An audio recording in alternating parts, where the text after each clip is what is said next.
说水较好。国情解说2句我含你做参考。解说，解文说理。好朋友来讲国情啊吼，我去到倒位庙宇，我拢会斟酌研究庙宇内底连队。你像讲咱台北文殊宫、民权东路行天宫有门道连队，迄连队写去偌好，你敢知？其中有一队典故讲：行己忠信，随万物可化。下句讲天心正直，敢善恶无差。这2对连队的作者是郑元芬先生。讲起来，几十年前伊也真有名望，捌做甲国策顾问，捌做甲总统府的主政的。啊，这2对典故起头写即个行，下句起头写即个天，正正就是将庙名写入去。行天宫，咱咧讲的文殊公庙。连队的内容咧写啥？第一咧讲伊关圣帝君，伊11生会做人，行己忠信。第一尽忠，第2守信用。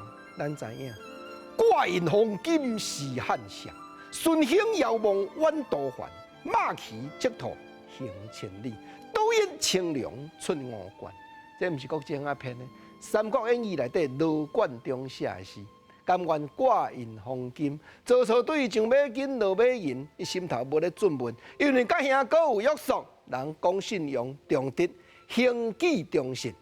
搁来讲随万物可化，当然啦，这是过去旧时代的观念。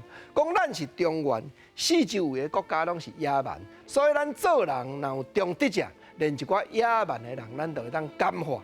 即马现代的观念，文化对文化是平等。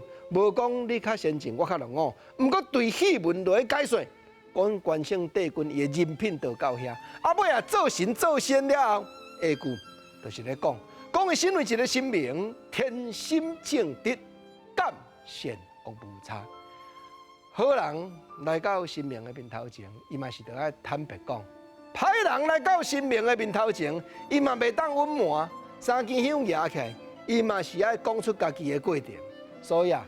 只要这个神做了正直者，所有无论善无论恶，神的目睭鉴定落，绝对无情差。